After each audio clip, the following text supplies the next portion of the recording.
चलिए स्टार्ट करते हैं आज का लेक्चर। आज हम consumer equilibrium in case of to commodities को डिस्कस करेंगे। पिछली क्लास में हमने इन केस ऑफ वन कमोडिटी पढ़ लिया था, जिसमें हमने बेसिक कंडीशन क्या पढ़ी थी कि MUX upon PX should be equal to MUM, यानी जिस भी पॉइंट पे MUX अपॉन PX जो है वो MUM के बराबर हो जाता है, वही कंडीशन इक्विलिब्रियम की कंडीशन थी। उसमें जो MUX अपॉन PX की कंडीशन थी वो इंडिकेट करता था कि 1 रुपए खर्च करके एक्चुअल में कितना सेटिस्फेक्शन मिल रहा है, जबकि MUM इंडिकेट करता था कि एक्सपेक्टेड सेटिस्फेक्शन कितना है। तो जो सेटिस्फेक्शन एक्सपेक्टेड है, यानी जितने सेटिस्फेक्शन की उम्मीद एक आदमी लगा रहा है, अगर उतना ही सेटिस्फेक्शन उसे मिल जाता है तो कंज्यूमर इक्विलिब्रियम में होता है। आज हम in case of two commodity पढ़ रहे हैं। इसका दूसरा नाम है law of equi marginal utility. एक नाम और है जिसे हम गोसेंस सेकंड लॉ के नाम से जानते हैं। गोसेंस एक इकोनॉमिस्ट थे, इनका फर्स्ट लॉ था law of diminishing marginal utility. तो law of diminishing marginal utility का दूसरा नाम क्या कह सकते हैं? Gossen's first law. और उनका सेकंड लॉ क्या था? Law of equi marginal utility. ये लॉ बेसिकली ये बताता है कि जब भी कंज्यूमर दो गुड्स का कंजम्पशन कर रहा है तो वो अपने इनकम का कुछ हिस्सा एक गुड्स पे खर्च करेगा, कुछ हिस्सा दूसरे गुड पे खर्च करेगा। जो वो लास्ट रुपए उसने गुड एक्स पे खर्च किए हैं और लास्ट रुपए जो गुड वाई पे खर्च किए हैं, यानी कि दो गुड से दोनों पे जो लास्ट रुपए खर्च किए हैं उनसे मिलने वाली यूटिलिटी बराबर होनी चाहिए। यानी कि अगर उनसे मिलने वाली यूटिलिटी बराबर है तो कंज्यूमर इक्विलिब्रियम में, नहीं तो कंज्यूमर इक्विलिब्रियम में नहीं है।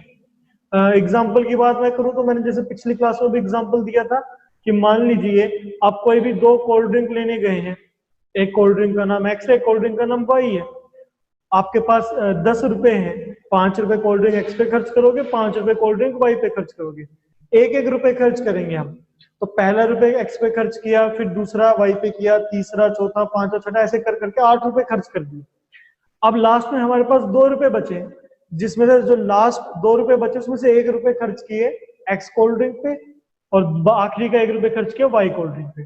तो जो लास्ट के 1 रुपए खर्च किए हैं, अगर तो इन दोनों से बराबर यूटिलिटी मिलेगी, यानी 1 रुपए खर्च करके कोल्ड ड्रिंक एक्स से जितना मजा आएगा अगर उतना ही कोल्ड ड्रिंक वाई से आए तो कंज्यूमर इक्विलिब्रियम में कहलाएगा, नहीं तो कंज्यूमर इक्विलिब्रियम में नहीं है। So this law states that the consumer will get maximum satisfaction if the marginal utility of the last rupee of expenditure on each good is the same।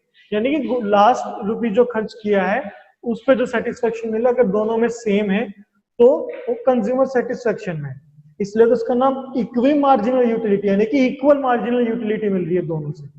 चलिए ये तो हो गया लॉ की बात। अब इसको समझते हैं कि है क्या।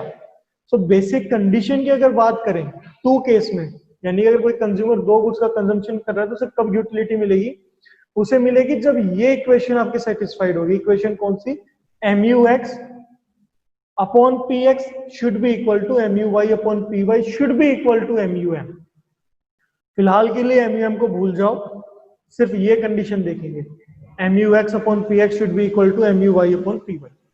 इसका क्या मतलब है? इसका मतलब वही है जो हमने पिछले उसमें पढ़ा था कि MUX अपॉन PX का तो मतलब ये है, देखो MUX का मतलब है कि कितनी यूटिलिटी मिली कमोडिटी X से, PX का मतलब उसकी कीमत कितनी है। तो जब इन दोनों पर डिवाइड करेंगे तो वो आ जाता है कि 1 रुपए खर्च करके कितना सेटिस्फेक्शन मिल रहा है, किससे? X कमोडिटी से। ऐसे ही अगर हम MUY PY की बात करें तो ये शो कर रहा है कि 1 रुपए खर्च करके Y से कितना सेटिस्फेक्शन मिल रहा है। सो जब दोनों से बराबर सेटिस्फेक्शन मिलेगा, यानी कि कोई भी दो गुड्स हैं, मान लीजिए मैं एक एग्जांपल और दे देता हूं, भाई हम दो फ्रूट ले आए, एक एप्पल लिया और एक ऑरेंज लिया है। अगर हमें एप्पल को खाने से भी उतना ही सेटिस्फेक्शन मिल रहा है और ऑरेंज को खाने से भी उतना ही सेटिस्फेक्शन मिल रहा है तो कंज्यूमर इक्विलिब्रियम में है, यानी कि आखिरी रुपए जो खर्च किए या फिर 1 रुपए खर्च करके दोनों से बराबर सेटिस्फेक्शन मिलेगा तो कंज्यूमर इक्विलिब्रियम में, नहीं तो कंज्यूमर इक्विलिब्रियम में नहीं। MUM का क्या मतलब होता है? MUM का मतलब हमने पहले भी पढ़ा था, MUM का मतलब होता है वर्थ ऑफ अ रुपी, कि 1 रुपए की क्या कीमत है। 1 रुपए की कीमत तो 1 रुपए, लेकिन ये वर्थ किस चीज में पूछ रहा है? वर्थ पूछ रहे हैं इन टर्म्स ऑफ यूटिलिटी, कि 1 रुपए खर्च करके कितनी यूटिलिटी मिल सकती है। तो ये मैंने आपको लास्ट क्लास में भी बताया था कि हम कैसे कैलकुलेट करते हैं। हम ये अज्यूम कर लेते कि 1 रुपए खर्च करके कोई भी कौन सा सामान आ सकता है। मान लो 1 रुपए खर्च करके जो है 10 ग्राम चीनी मिल सकती है, मान लेते हैं। तो 10 ग्राम चीनी से हमें जितना भी सेटिस्फेक्शन मिलेगा वही MUM कहलाएगा। तो MUM का मतलब 1 रुपए से जो भी सामान खरीदते हैं उससे जो सेटिस्फेक्शन मिलता है वही MUM मान लेते हैं। अच्छा, MUM हम कांस्टेंट लेंगे। क्यों कांस्टेंट लेंगे? क्योंकि हमने अजम्पशन में पढ़ा था कि MUM is constant. So basically MUM का मतलब होता है कि 1 रुपए खर्च करके कितना सेटिस्फेक्शन मिलना चाहिए। तो जब ये इक्वेशन, वैसे अगर आपसे पूछ ले कंडीशन क्या है तो आप यही पूरी कंडीशन बताएंगे कि MUX/PX should be equal to MUY/PY should be equal to MUM। इसका मतलब MUM का मतलब 1 रुपए खर्च करके जितना सेटिस्फेक्शन मिलना चाहिए वो बराबर होना चाहिए किसके? जितना X कमोडिटी से सेटिस्फेक्शन मिल रहा है 1 रुपए खर्च करके, और जितना Y कमोडिटी से सेटिस्फेक्शन मिल रहा है 1 रुपए खर्च करके। ये बात होगी कंडीशन की, कि अगर आपसे क्वेश्चन पूछ ले कि भाई 2 कमोडिटी केस समझाइए, तो आप ये कंडीशन लिखेंगे और समझा देंगे। अगर क्वेश्चन आएगा स्टेटमेंट बेस्ड, जैसे कि हमने पहले क्वेश्चन देखा था कि आपको MUX दे दिया, PX दे दिया, MUM दे दिया और पूछ लिया state whether the consumer is in equilibrium और नॉट, तो उसमें बहुत रेयर होता है कि आपको MUM साथ में दे। उसमें क्वेश्चन में जनरली ना ये 4 चीजें ही देते हैं, यानी कि MUX दे दिया, PX दे दिया, MUY दे दिया और PY दे दिया, और पूछ लेंगे बताओ कंज्यूमर इक्विलिब्रियम में है या नहीं। तो इक्वेशन पुट करो, अगर इक्विलिब्रियम में होगा तो इक्वल आ जाएंगे ये। जैसे कि मान लीजिए क्वेश्चन में आपको दे दिया कि भाई कोई भी कमोडिटी X है, उसको कंज्यूम करते हैं तो 20 यूटिल्स का सेटिस्फेक्शन मिलता है। इसका मतलब MUX कितना? 20 यूटिल्स का। चलिए, उसकी कीमत बता दी 5 रुपए। सो MUX/PX कितना आ गया? 20/5 यानी कि 4। इसका मतलब क्या हो गया कि भाई 1 रुपए खर्च करके 4 यूटिल्स का सेटिस्फेक्शन मिलता है X कमोडिटी में। MUY बता दिया, फिर भाई एक कमोडिटी और है Y, उसको कंज्यूम करके 16 यूटिल्स का सेटिस्फेक्शन मिलता है और उसकी कीमत है 4 रुपए की। तो 16 डिवाइड बाय 4, ये भी 4 आ गया। इसका मतलब 1 रुपए X पे खर्च करते हैं तो भी 4 यूटिल्स का सेटिस्फेक्शन, Y पे करते हैं तो भी 4 यूटिल्स का satisfaction. State whether the consumer is in equilibrium और नॉट, तो MUM हमें दिया नहीं है तो हम बता देंगे कि हाँ कंज्यूमर इक्विलिब्रियम में है, क्योंकि MUX/PX is equal to MUY/PY। अगर MUM भी दे दे तो फिर हम देखेंगे क्या वो MUM के बराबर है। तो इसमें MUM भी अगर 4 दे दिया तो तीनों चीज इक्वल होगी कंज्यूमर इक्विलिब्रियम में। अगर इक्वल ना हो तो हम लिख देंगे कंज्यूमर इक्विलिब्रियम में नहीं है। बेसिक क्वेश्चन आपका यही बनता है कि कंज्यूमर इक्विलिब्रियम में है या नहीं है। अब हम करते हैं लास्ट टॉपिक इस चैप्टर का, जिसके साथ इस चैप्टर को खत्म करेंगे। फिर मैं आपको 1-2 दिन में इसका असाइनमेंट सेंड कर दूंगा। अब टॉपिक ये आता है कि चलो अब तक तो हमने पढ़ लिया कि कंज्यूमर इक्विलिब्रियम में है या नहीं है, लेकिन ये मैंने आपको अधूरा क्वेश्चन बताया। क्वेश्चन ये आता है कि कंडीशन दे दी और पूछ लिया कि बताओ कंज्यूमर इक्विलिब्रियम में है या नहीं है। अगर नहीं है तो कंज्यूमर ऐसे क्या कदम उठाएगा कि वो दोबारा से इक्विलिब्रियम में आ जाए, यानी कि ऐसे क्या काम करेगा कि वो दोबारा से मैक्सिमम सेटिस्फेक्शन करे। और एक अजम्पशन हमने पढ़ी थी कि कंज्यूमर इज रैशनल, यानी कि कंज्यूमर समझदार है, वो हर वो कदम उठाने की कोशिश करेगा जिससे उसे मैक्सिमम सेटिस्फेक्शन मिलेगा। तो अब कंडीशन वो देखते हैं कि अगर डिसइक्विलिब्रियम हो गया तो कंज्यूमर क्या करेगा। पहले मैं आपको बताता हूं इन case of one commodity, in case of one commodity में हमने क्या कंडीशन पढ़ी? MUX/PX is equal to MUM, यानी कि जहां पे ये कंडीशन सेटिस्फाइड हो गई वहां पे कंज्यूमर इक्विलिब्रियम में है, नहीं तो नहीं है। अच्छा, इसमें एक चीज और बता दूं मैं, अगर क्वेश्चन में MUM नहीं दे, जैसे कि यहां हमने पढ़ा था MUM नहीं देंगे, तो आपकी इक्वेशन चेंज हो जाएगी कंज्यूमर इक्विलिब्रियम की। फिर आपकी इक्वेशन क्या हो जाएगी? वो इक्वेशन ये हो जाएगी कि MUX प्राइस के बराबर जहां हो गया वहां पे कंज्यूमर इक्विलिब्रियम में।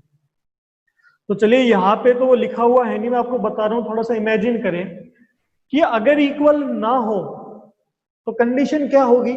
MUX/PX is not equal to MUM। तो दो केस हो सकते हैं। पहला, MUX/PX will be greater than MUM, MUM से ज्यादा हो जाए। इसका मतलब क्या है? MUM तो क्या कि 1 रुपए से जितना सेटिस्फेक्शन मिलना चाहिए और MUX/PX की जितना सेटिस्फेक्शन मिल रहा है, तो इस कंडीशन का मतलब ये हो गया कि जितना सेटिस्फेक्शन मिलना चाहिए उससे ज्यादा मिल रहा है। भाई MUX/PX मान लीजिए 2 है और MUM 1 है, तो क्या आ गया? 2 इज ग्रेटर देन 1। इसका मतलब जितना सेटिस्फेक्शन मिलना चाहिए उससे ज्यादा सेटिस्फेक्शन मिल रहा है कंज्यूमर को, तो वो इक्विलिब्रियम में तो है नहीं, क्योंकि इक्विलिब्रियम के लिए पॉइंट ऑफ बैलेंस होना भी जरूरी है और मैक्सिमम सेटिस्फेक्शन होना चाहिए। सो ऐसे में कंज्यूमर ऐसे कौन कौन से कदम उठाएगा जिससे वो दोबारा से इक्विलिब्रियम में आ जाएगा? तो देखो, MUX अपॉन PX ज्यादा है, ठीक है, MUM कम है, और एक अजम्पशन हमने ये पढ़ी है कि MUM जो होता है वो कांस्टेंट होता है। MUM कांस्टेंट होने का मतलब ये है कि हम MUM में चेंज नहीं कर सकते। अगर हमें इन दोनों को बराबर लेके आना है तो भी किसी एक में तो चेंज करना पड़ेगा। एक की वैल्यू तो 2 है, एक की वैल्यू 1 है, तो बराबर कब होगा? या तो दोनों को 2 बना दे या फिर दोनों को 1 बना दे। तो चेंज हम MUM में नहीं कर सकते क्योंकि हमने अजम्पशन ले ली थी कि MUM इज कांस्टेंट। तो यानी कि अगर MUM हमारा 1 है तो हमें MUX अपॉन PX की वैल्यू 1 लेके आनी पड़ेगी, तभी तो 1 इक्वल टू 1 होगा, कंज्यूमर इक्विलिब्रियम में होगा। तो कंज्यूमर ऐसे क्या कदम उठाए कि जो 2 के सेटिस्फेक्शन उसे मिल रहा था वो सेटिस्फेक्शन कम होके 1 का मिल जाए। 2 के बजाय 1 होने का मतलब क्या हुआ कि 1 रुपए से पहले 2 का सेटिस्फेक्शन मिल रहा था, अब वो कम होके 1 का सेटिस्फेक्शन मिलेगा। तो इसका क्या मतलब है? इसका मतलब हमें सेटिस्फेक्शन कम करना पड़ेगा, ठीक है, यानी कि अगर हमें इक्वल करना है तो यूटिलिटी कम लानी पड़ेगी, सेटिस्फेक्शन कम मिलेगा। अब बताओ सेटिस्फेक्शन कम कब मिलता है? अब मैंने आपको जब कंज्यूमर इक्विलिब्रियम पढ़ाया था तो मैंने 3 अजम्पशंस बताई थी। पहली अजम्पशन थी कंज्यूमर इज रैशनल, वो अजम्पशन यहाँ पे काम आ चुकी है क्योंकि कंज्यूमर अब कदम उठाएगा कुछ समझदारी का। एक मैंने आपको बताई थी MUM इज कांस्टेंट, वो भी काम आ गई है। एक तो चलो ये थी कि MUM जो है वो MUX कार्डिनल वैल्यूज मेजर करेंगे, वो भी काम आ चुकी है। एक अजम्पशन और थी जो अब तक काम नहीं आई है, जो अब काम आएगी, वो अजम्पशन थी कि law of diminishing marginal utility holds true. इसका मतलब law of DMU, diminishing marginal utility, काम करेगा। अब आपके माइंड में स्ट्राइक करना चाहिए कि वो लॉ क्या बताता है। Law of diminishing marginal utility ये बताता है कि जैसे जैसे हम किसी प्रोडक्ट का कंजम्पशन बढ़ाते हैं उससे मिलने वाला सेटिस्फेक्शन कम होता रहता है। हमें यहाँ पे क्या करना था? सेटिस्फेक्शन कम ही तो करना था। MUX अपॉन PX ज्यादा था, इसका मतलब जितना सेटिस्फेक्शन एक्चुअली मिल रहा है वो ज्यादा है as compare to expected satisfaction. कि मान लीजिए मैं सेब खाने बैठा तो मैं सोच के गया था कि मैं सेब खाऊंगा तो मुझे जो है ना 1 यूटिल्स का सेटिस्फेक्शन मिलेगा, लेकिन बहुत स्वाद सेब निकला वो। मुझे सेब खाया मैंने पहला तो मुझे तो 2 यूटिल्स का सेटिस्फेक्शन मिल गया, ये तो ज्यादा मिल गया उम्मीद से, तो कंज्यूमर इक्विलिब्रियम में नहीं है। अब मुझे इक्विलिब्रियम में लेके आना है तो जो मैंने सोचा था मैं उसे चेंज नहीं कर सकता, मैं एक्चुअल सेटिस्फेक्शन को चेंज करूंगा।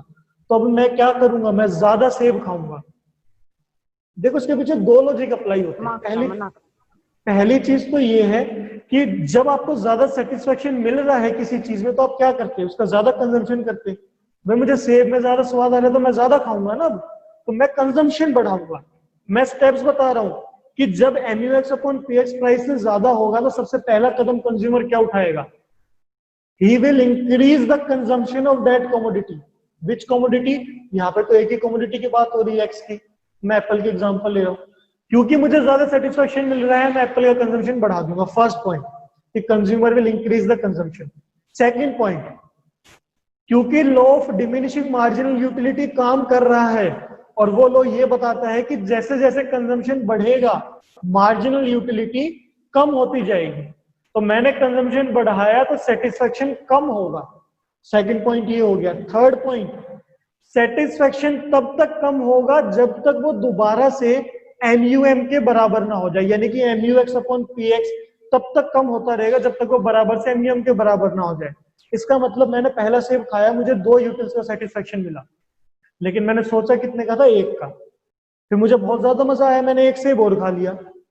अब आपको पता है कुछ चीज ज्यादा खाएंगे तो कंजम जो सेटिस्फेक्शन है वो कम मिलेगा। 1 और सेब खाया तो मुझे 1.5 यूटिल्स का सेटिस्फेक्शन मिला, पहले से तो कम कम मिला, लेकिन अब भी मेरी इक्वेशन इक्वल नहीं आई, तो मैं 1 सेब और खाऊंगा। अब मैंने जब 1 सेब और खाया तो मुझे 1 यूटिल का सेटिस्फेक्शन मिला, यानी कि जितना मैंने सोचा था अब मुझे उतना ही मिल गया। यहाँ पे आके मैं रुक जाऊंगा। ये मेरा कंज्यूमर इक्विलिब्रियम का पॉइंट है, क्योंकि मुझे पता है अगर मैं इससे ज्यादा कंज्यूम करूंगा तो मुझे यूटिलिटी कम मिलती जा रही है, फिर मैंने जितना सोचा उससे भी कम मिलेगा। सो आपका क्वेश्चन इस तरीके से आएगा कि MUX दे देंगे, पीएक्स दे देंगे, एमयूएम दे देंगे। पूछेंगे बताओ कंज्यूमर इक्विलिब्रियम में है या नहीं है। अगर नहीं है तो कंज्यूमर क्या क्या कदम उठाएगा कि वो दोबारा से इक्विलिब्रियम में आ जाए। तो आप देखेंगे इक्वेशन पुट करेंगे, अगर MUX अपॉन PX MUM के बराबर आ गया तो कोई समस्या है ही नहीं, सीधा लिख दोगे since the condition is satisfied the consumer is in equilibrium. समस्या आएगी जब इक्वल नहीं आएगा, और क्वेश्चंस में इक्वल नहीं आएगा तभी तो 3-4 नंबर मिलेंगे। तो फिर आप देखोगे कि क्या है, MUX upon PX greater than MUM है या लेस देन है। अगर ग्रेटर देन आ गया तो मतलब ये समझो कि जितना सेटिस्फेक्शन सोचा था उससे ज्यादा मिल गया सेटिस्फेक्शन। तो उसमें 3 कदम आएंगे, 3 पॉइंट्स लिखने हैं आपको। फर्स्ट पॉइंट लिखेंगे कि since the actual satisfactions are greater than expected satisfactions the consumer will increase the consumption. क्यों? क्योंकि कंज्यूमर रैशनल है, उसे ये दिख रहा है ना मुझे बहुत सेटिस्फेक्शन मिल रहा है, तो उसके मन में लालच आएगा, वो और ज्यादा सेटिस्फेक्शन करेगा। तो पहला पॉइंट तो ये हो गया कि वो कंजम्पशन बढ़ा देगा। Second point, since law of diminishing marginal utility holds true, as the consumer will buy more units, the utility derived from each additional unit will decrease. कि law of diminishing marginal utility काम कर रहा है और जैसे जैसे consumer consumption increase करेगा उसे मिलने वाला satisfaction कम होता रहेगा। Third point, consumer will increase the consumption till the point when MUX upon PX becomes equal to the MUM। Consumer ये कंजम्पशन तब तक बढ़ाता रहेगा जब तक जो हमारी कंडीशन है इक्विलिब्रियम की, that is MUX upon PX should be equal to MUM, वो सेटिस्फाइड ना हो जाए। जैसे ही वो सेटिस्फाइड होगी कंज्यूमर इक्विलिब्रियम में हो जाएगा। ठीक है, ये पॉइंट था इन केस ऑफ वन कमोडिटी में जब डिसइक्विलिब्रियम हो। और कैसा डिसइक्विलिब्रियम हो? जब MUX upon PX प्राइस से MUX upon PX MUM से ग्रेटर हो। अगर MUM नहीं देंगे तो वही कंडीशन हो जाएगी MUX is greater then PX। तो पॉइंट्स वही आ जाएंगे कि भाई जितनी कीमत दे रहे हैं उससे ज्यादा सेटिस्फेक्शन मिल रहा है, तो यही 3-4 कदम आएंगे। चलिए सेकंड केस देखते हैं क्या है। सेकंड केस ये कहता है कि जब MUX upon PX is less than MUM, यानी कि मान लीजिए MUM तो 2 का है, 2 का मतलब कि हम उम्मीद कर रहे हैं कि भाई एक सेब खाने से 2 यूटिल्स का सेटिस्फेक्शन मिलेगा, लेकिन जब हमने सेब खाया तो मिला केवल 1 यूटिल्स का सेटिस्फेक्शन, यानी कम मिल गया। सो MUX upon PX which indicates the actual level of satisfaction वो कम है as compared to MUM which indicates the potential or expected level of satisfaction। अगर ये केस हो जाए तो कंज्यूमर क्या करेगा? देखो पहले इसको लॉजिक को समझो। MUM क्या है? MUM ज्यादा है, MUX upon PX कम है, इसका मतलब उम्मीद से कम सेटिस्फेक्शन मिल रहा है। तो अब एक चीज बताओ, अगर आपको किसी चीज में कम मजा आएगा, कम स्वाद मिलेगा, तो आप क्या करोगे? उस चीज को ज्यादा कंज्यूम करोगे, कम कंज्यूम करोगे? आप कम कंज्यूम करोगे, है ना। मान लीजिए भाई हम सेब ले आए, अगर तो मीठा सेब है बिल्कुल तो ज्यादा खा लेंगे, लेकिन वो हरा हरा और खट्टा सेब है तो हम ज्यादा नहीं खाएंगे। तो वही चीज यहाँ पे है कि उसे एक्चुअल में सेटिस्फेक्शन कम मिल रहा है, तो कंज्यूमर क्या करेगा? Consumer will decrease the consumption. भाई सेटिस्फेक्शन कम मिल रहा है तो कंज्यूमर अपना जो कंजम्पशन है वो कम कर देगा। सेकंड पॉइंट, क्योंकि law of diminishing marginal utility काम करता है तो उसका रिवर्स भी तो काम करेगा, उसका उल्टा भी तो काम करेगा। अब उसका उल्टा क्या हो गया? Law of diminishing marginal utility तो ये कहता है कि जैसे जैसे कंजम्पशन बढ़ेगा वैसे वैसे यूटिलिटी कम होगी। इसका उल्टा ये हो गया कि जैसे जैसे कंजम्पशन कम होगा उससे मिलने वाली यूटिलिटी बढ़ेगी। भाई रियल लाइफ में भी तो देखते हैं कि मान लीजिए कई समय से आपने कोई चीज नहीं खाई हो, तो आप एकदम से वो चीज खाओगे तो बहुत ज्यादा मजा आएगा, है ना। तो वही है law of diminishing marginal utility का रिवर्स, कि जब हम किसी चीज का कंजम्पशन कम कर देंगे ना, धीरे धीरे हमारा मन करता है उसको कंज्यूम करने का, क्योंकि हम उसे कम कंज्यूम कर रहे हैं। तो जब सेटिस्फेक्शन कम मिल रहा है तो पहला कदम तो कंज्यूमर उठाएगा कि he will decrease the consumption. Second, क्योंकि reverse of law of diminishing marginal utility काम करेगा, तो जैसे ही कंज्यूमर कंजम्पशन कम करेगा तो उसे मिलने वाला सेटिस्फेक्शन बढ़ेगा। उल्टा हो गया ना, उसमें तो कम होता है, इसमें सेटिस्फेक्शन इंक्रीज होगा। थर्ड पॉइंट, कंज्यूमर तब तक अपना कंजम्पशन डिक्रीज करेगा जब तक ये सेटिस्फेक्शन इतना इंक्रीज ना हो जाए कि वो वापस से जो हमारे इक्विलिब्रियम की कंडीशन थी उसे सेटिस्फाइड कर दे, यानी कि वापस से mu x upon P x mu m के बराबर हो जाए। यानी कि हम उम्मीद कर रहे थे कि 2 यूनिट का सेटिस्फेक्शन मिलना चाहिए था यूटिल्स का, लेकिन मिला 1 यूटिल्स का, तो हम तब तक सेब का कंजम्पशन कम करते रहेंगे जब तक वो दोबारा से 2 के बराबर ना हो जाए। सो ये क्वेश्चन बनता है पूरा का पूरा कंज्यूमर इक्विलिब्रियम का, कि स्टेटमेंट देके आपसे पूछ लेंगे कंज्यूमर इक्विलिब्रियम में है या नहीं, और बताइए कैसे इक्विलिब्रियम में आएगा। 4 नंबर का क्वेश्चन आएगा, आप कंडीशन पुट करेंगे, बताएंगे कि इक्विलिब्रियम में है या नहीं। 1 नंबर यहाँ कवर है, और मैंने आपको 3 पॉइंट्स बताए हैं, 3 पॉइंट्स आपके ये 3 नंबर कवर कर देंगे। 4 नंबर हो गए। ठीक है, अब टाइम बचा हुआ है तो मैं फटाफट इन केस ऑफ 2 कमोडिटी बता देता हूं। देखिए इन केस ऑफ 2 कमोडिटी में भी यही लॉजिक लगेगा। मान लीजिए ये कंडीशन आ जाए,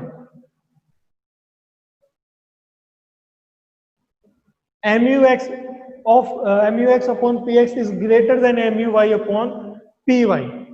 तो कंज्यूमर इस सिचुएशन पे क्या करेगा, तो उसे देखिए किस चीज से ज्यादा कंजम्पशन मिल रहा है।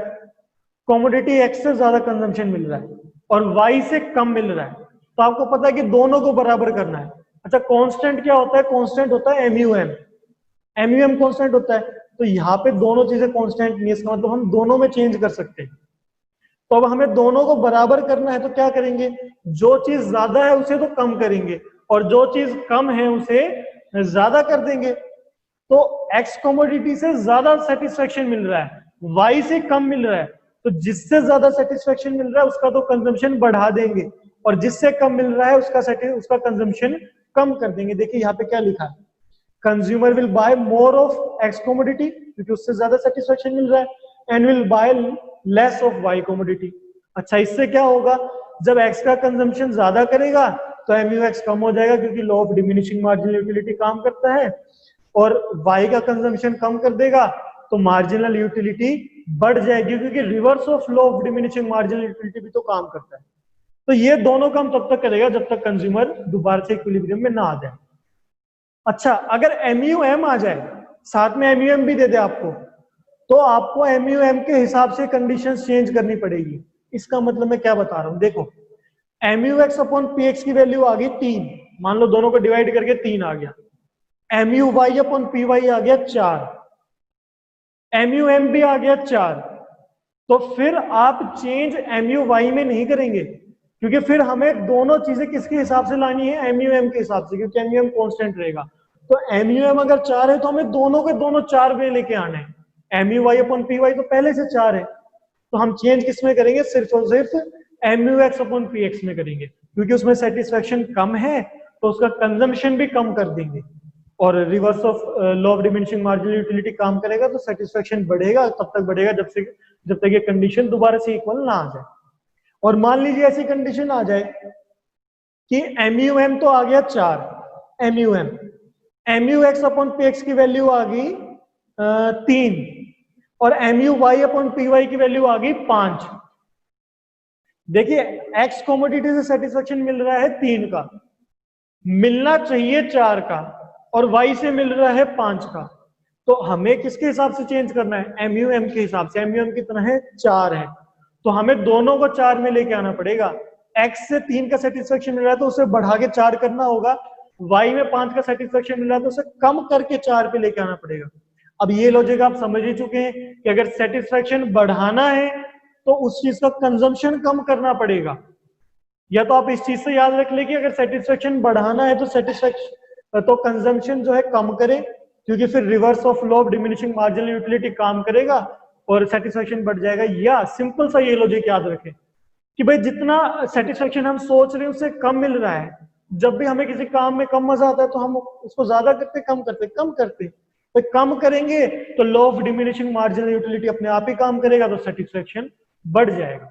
बेसिक कंडीशन आपको समझ में आ गई है कि जब भी किसी चीज का सेटिस्फेक्शन बढ़ाना है तो उसका कंजम्पशन कम करना पड़ेगा, क्योंकि फिर law of diminishing marginal utility के कारण वो अपने आप बढ़ जाएगा और तब तक बढ़ेगा जब तक वो इक्वल ना हो जाए।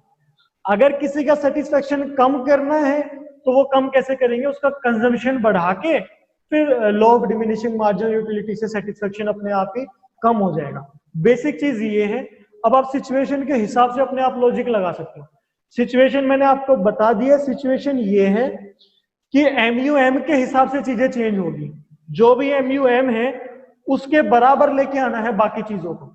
अब बराबर आप अपने आप देख लो, अगर किसी का सेटिस्फेक्शन बढ़ाना है तो आपको पता है क्या करना है, किसी का कम करना है तो आपको पता है कि क्या करना है। अगर सेकंड कंडीशन ये आ जाए कि MUX of PX is less than MUY upon PY, इसका मतलब X से कम सेटिस्फेक्शन मिल रहा है, Y से ज्यादा मिल रहा है, तो आपको पता है कि Y का सेटिस्फेक्शन कम करना है और X का बढ़ाना है, तभी तो बराबर होंगे। अब कैसे बढ़ेगा कैसे कम होगा ये आपको पता है। ठीक है, तो ये था हमारा टॉपिक। इसके साथ ये चैप्टर भी खत्म हो जाता है।